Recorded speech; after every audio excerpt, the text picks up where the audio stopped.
மாமா, என்னை இங்க டிரைவர் வேலைக்காக கூட்டு வந்தது முதல் அதிர்ச்சி. அதை விட பெரிய அதிர்ச்சி, அவர் ஜெயஸ்ரீன்னு ஏதோ சொன்னாரே, யார் அது? என்னுடைய பொண்ணு தான், உங்க பொண்டாட்டி தான் அந்த ஜெயஸ்ரீ. அவகிட்ட தான் நீங்க டிரைவரா இருக்க போறீங்க. பஞ்சும் நெருப்பும் பக்கத்துல பக்கத்துல இருக்க போகுது. ஊதுறதுக்கு நான் இருக்கேன். ஆனா ஒரே ஒரு விஷயம், ஜெயஸ்ரீ தான் உங்க பொண்டாட்டி அப்படிங்கிறது கடைசி வரைக்கும் ஜிஎம்க்கு தெரியவே கூடாது. தயங்காதீங்க மாப்பிள்ள, வாங்க.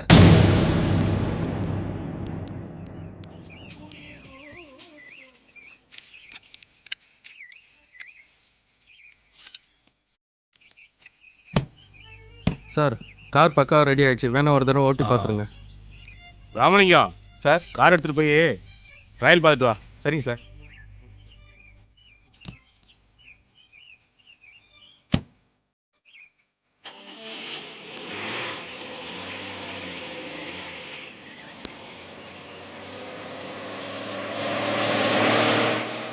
சார், கார் சிங்கிள் ஹேண்டடாக இருக்கணும். அது மட்டும் இல்லை, சிங்கிள் மெக்கானிக்கிட்ட விடணும். அப்பப்போ டிரைவர் மாற்றக்கூடாது.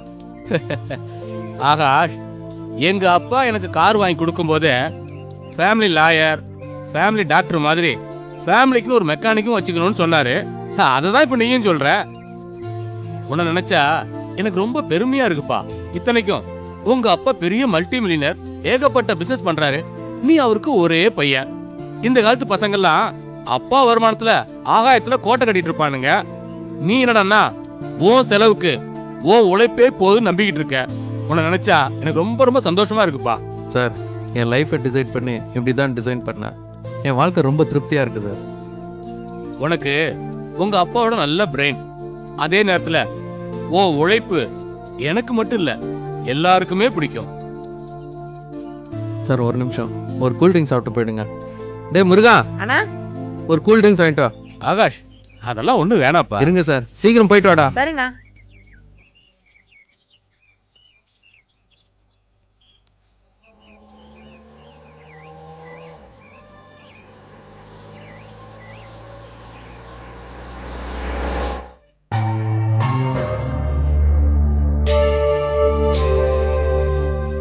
என்ன நடுற இங்க நின்னுட்டு இருக்க?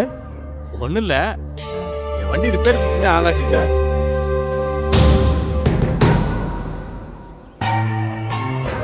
ஓ ஆகாஷ், நான் வரக்கூடாத இடத்துக்கு வந்துட்டேனோ? இல்லை அங்கிள், சும்மா சொல்லக்கூடாது. ஆகாஷ் ரொம்ப பிரில்லியன்ட் ஃபெல்லோ. நல்ல ஃபீச்சர் இருக்கு அங்கிள். நீங்க தான் அவனை சரியாக புரிஞ்சிக்கல. சரிப்பா, நான் கிளம்புறேன். எனக்கு கொஞ்சம் வேலை இருக்கு.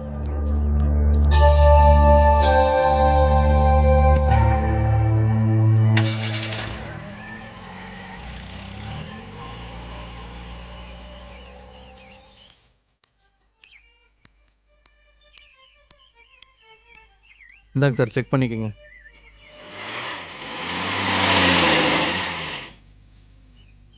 என்ன ராமலிங்கம், வண்டி நல்லா இருக்கா?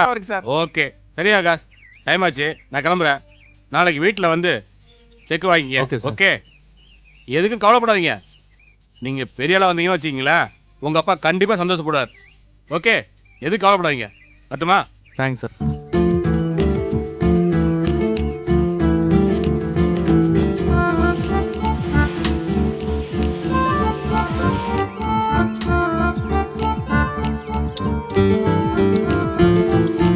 முதலாளி பாட்டியம்மா வந்திருக்காங்க.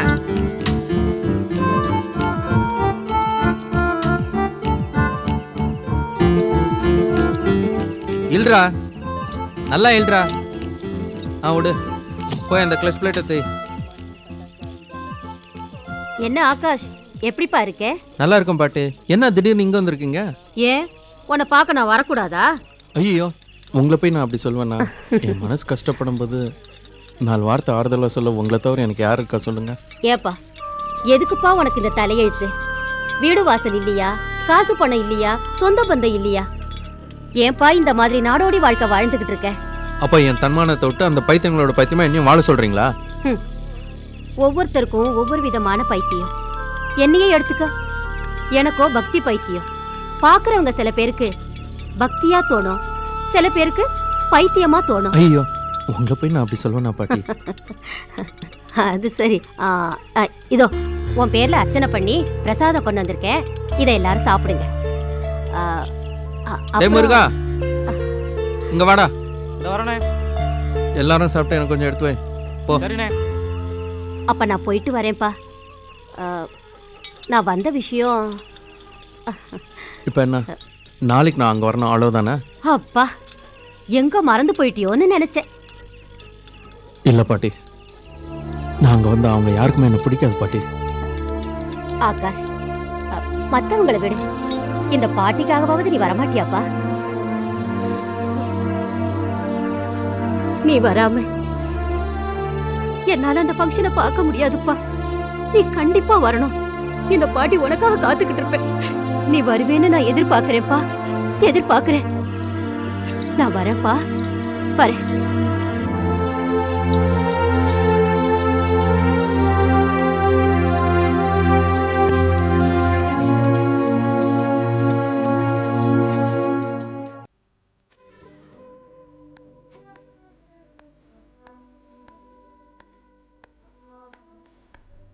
என்ன இன்னும் ரெடி ஆகவே இல்லையா? இதோ. சரி, சீக்கிரம் ரெடி பண்ணி. சரி ஆண்டி. என்னங்க, ஹலோ, ஒன் செகண்ட். ஃபங்க்ஷனுக்கு டைம் ஆயிட்டு இருக்கு. கேக்கே இன்னும் வரல. எல்லாம் வரும், டோன்ட் வரி, வேலைய பாரு. ஓகே. உங்க வீட்டு முக்கியமான ஃபங்க்ஷன் இது. நீங்களே லேட்டா வந்தா என்ன அர்த்தம்? ஹாய் சுரேஷ். சீக்கிரம் வாங்க. Thank you. Glad to meet you. வாங்க வாங்க வாங்க. Nice to வாங்க, meet you, சீக்கிரம். sir. How are you? Please. Please Giri. Thank you. Thank you. போப்பா. How is your business? நல்லா இருக்கேன் சார்.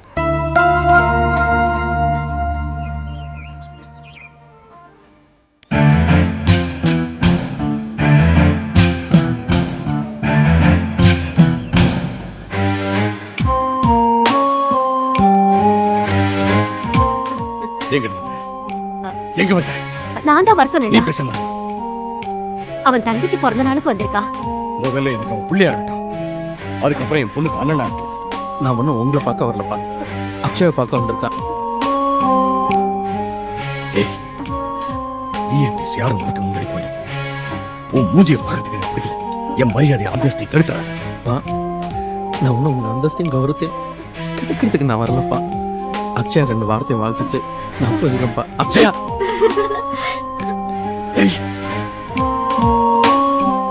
Excuse me.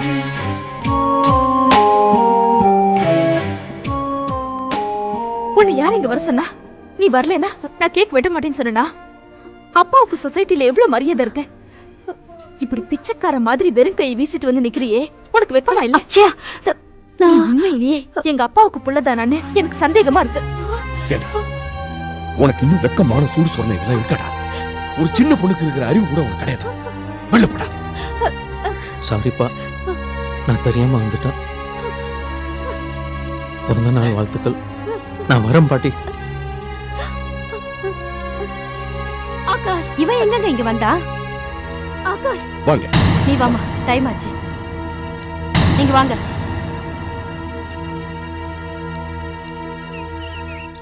ஆகாஷ், என்ன மன்னிச்சிருப்பா. இந்த நிலைமைக்கு நான் தான் காரணம். இதை எதிர்பார்த்து தான் வந்தேன் பாட்டி. இதனால எனக்கு மனசுல எந்த பாதிப்பும் கிடையாது. நாம நினைக்கிறது ஒண்ணு, ஆண்டவன் நினைக்கிறது ஒண்ணா இருக்கு. பணம் தான் வாழ்க்கைன்னு நினைச்சுக்கிட்டு எல்லாரும் அந்த பணத்தை தேடி அலையுறாங்க. ஆனா சந்தோஷமான வாழ்க்கைக்கு அந்த பணம் தான் எதிரின்னு யாருமே புரிஞ்சுக்க மாட்டேங்கிறாங்க. இத பார்ப்பா, நம்ம குடும்பத்துல ஏகப்பட்ட பணம் இருக்கு. இருந்தாலும் இன்னமும் உங்க அப்பா பணம் பணம்னு அலைஞ்சுகிட்டு இருக்கான். உங்க அம்மா இந்த குடும்பத்தை கவனிக்காம கிளப்பு கிளப்புன்னு அலைஞ்சுகிட்டு இருக்கா. உன் தங்க படிக்கிறேங்கிற பேர்ல சிநேகிதிங்களோட ஊரை சுத்திக்கிட்டு இருக்கா. நீ மட்டும்தான்ப்பா இந்த குடும்பத்துல தவறி பிறந்துட்ட. இதெல்லாம் தெரிஞ்ச கதை தானே. மறுபடியும் சொல்லி என் மனசை பாதிக்க வைக்கிறீங்க. காரணம் இருக்கு ஆகாஷ். இப்படி திசை மாறி போறவங்கள ஒன்னா சேர்த்து ஒரே பாதையில போக வச்சாதான் இந்த குடும்பம் உருப்படும். இதுக்கு நீதான்ப்பா முயற்சி பண்ணணும். தண்ணியில முழுகிட்டு இருக்கணும் பார்த்து நாம காப்பாற்ற முயற்சி பண்ணாலும் அவன் மனசு ஒத்துழைச்சாதான் நாம கரை சேர முடியும். அவங்கள காப்பாற்ற போய் ஏன் உயிரை அழிச்சுக்க நான் விரும்பல பாட்டி. ஆகாஷ், இப்படி சொல்லி நீயும் ஒதுங்கிட்டா அப்புறம் இந்த குடும்பத்தோட நிலைமை என்ன?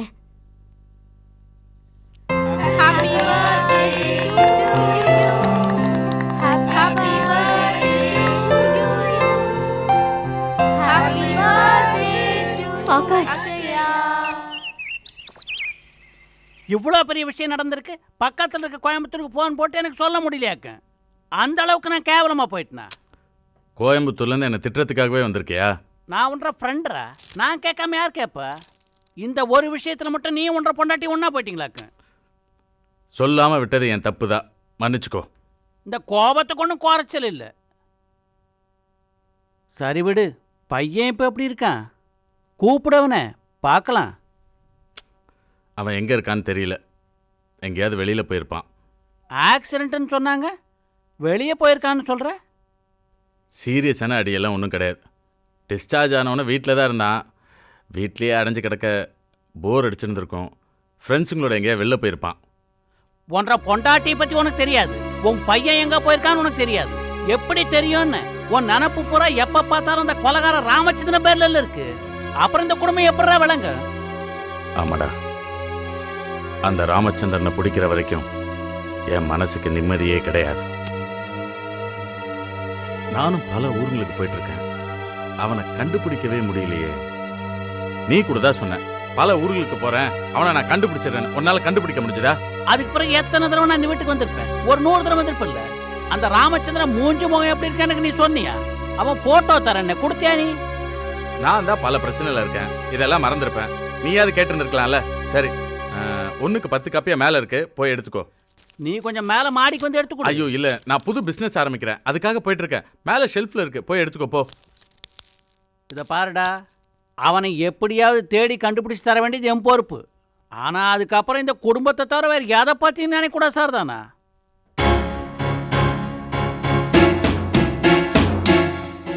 நிச்சயமா.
ஹலோ,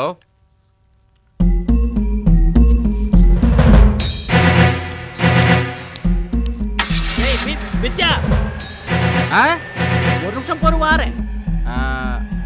வாடா. ஹலோ சுரேஷ்,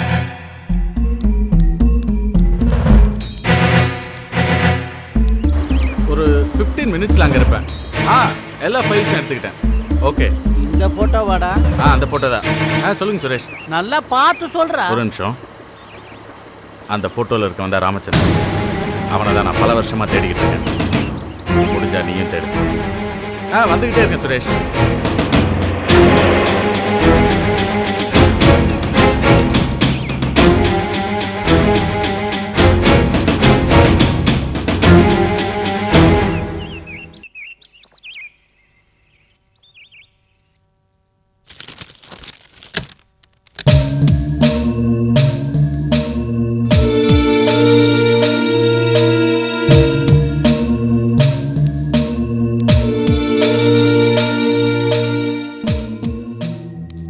வாசுதேவன், வணக்கமுங்க.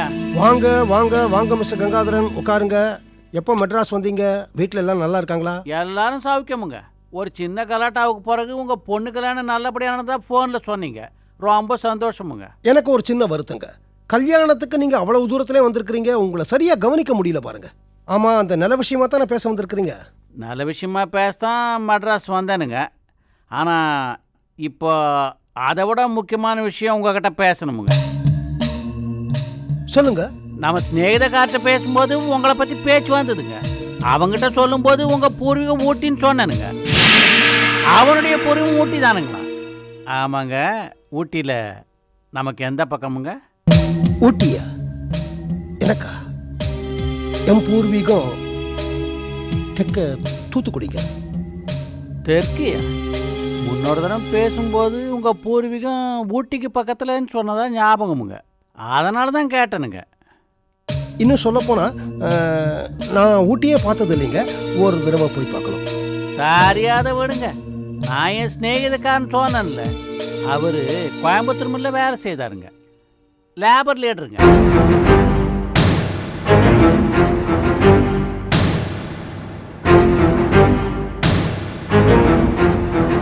அவன் பேர் உங்களுக்கு சொல்ல ராமச்சந்திரனுங்க.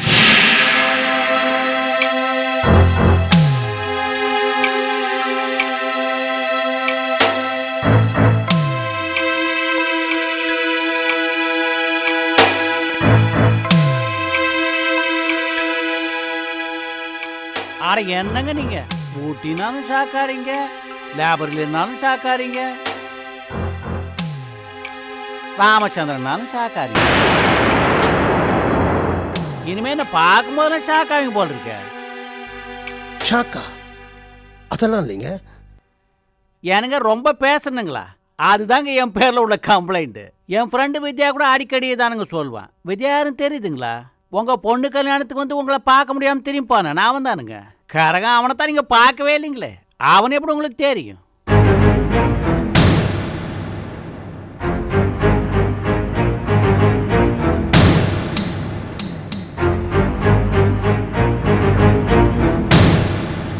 வித்யா பற்றி உங்ககிட்ட சொல்லலைங்களே. அவன் ஒரு 20-30 வருஷத்துக்கு முன்னாடி கோயம்புத்தூர் ஜெயிலராக இருந்தானுங்க. அப்போ இவன் கஸ்டடியிலேருந்து ஒரு கொலைகாரன் தப்பிச்சு போயிட்டானுங்க. இவனுக்கு வேலை போயிடுச்சுங்க. அதுக்கப்புறம் அந்த கொலைகாரன் ஒரு தீ விபத்தில் செத்து போய் போலீஸ் ஃபைலை மூடிட்டானுங்க. ஆனால் என்ற ஃப்ரெண்ட் அந்த ஃபைலை மூட மாட்டேன்றானுங்க. செத்த பணத்துக்கு ஜாதகம் பார்த்துட்டு அலையிறானுங்க. புரியலைங்க. அந்த கொலைகாரன் எங்கேயாவது ஒரு இடத்துல உசுரோட தான் இருப்பானா. அவனை கண்டுபிடிச்சி தூக்கில் தொங்க போட்டே ஆகணும்னு நாள் முச்சோடும் அவனை தேடியே திரிஞ்சிட்டு இருக்கானுங்க.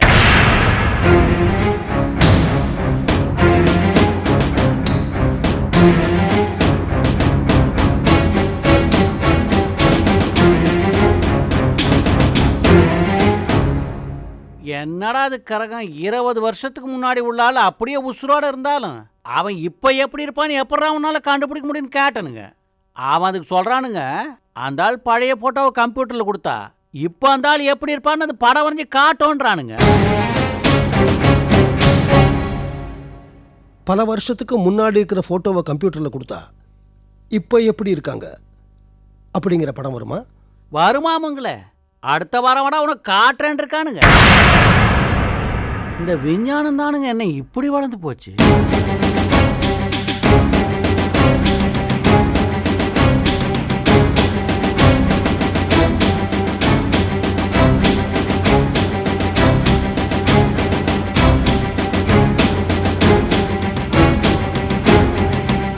அதுக்கும் அதிர்ச்சிங்களா? அதிர்ச்சியெல்லாம் இல்லைங்க. அப்புறம் நான் உங்ககிட்ட சொல்ல மறந்துட்டேன். உங்கள் நிலத்தை நான் எங்கெல்லாமோ விற்க முயற்சி பண்ணேன். பாருங்க, என்னால் முடியல. உங்களுக்கும் காலதாமதம் ஆகிறது நல்லா இல்லை. அதனால் டாக்குமெண்ட்ஸை நான் திருப்பி கொடுத்துட்றேன். நீங்கள் யார் மூலமாவது விற்றுக்குங்க. அப்போது நீங்கள் என்னை வெட்டி விட பார்க்குறீங்க. விட மாட்டேனுங்க. நீங்கள் என்னை வெட்டி விட மாட்டேன்னு சொல்கிறேனுங்க. எத்தனை வருஷமானாலும் சரிங்க. அதனால தான் நீங்கள் தானுங்க விற்கணும். அது வரைக்கும் நான் இங்கே வந்துக்கிட்டு போய்கிட்டு இருப்பேனுங்க. ஏனுங்க இதுக்கு ஷாக்குங்களா? சரி வயசாது இல்லைங்களா? உடம்ப பார்த்துக்குங்க. எல்லாத்துக்கும் ஷாக்கானா உடம்பு ஒத்துக்காதுங்க. வாட்டுங்களா?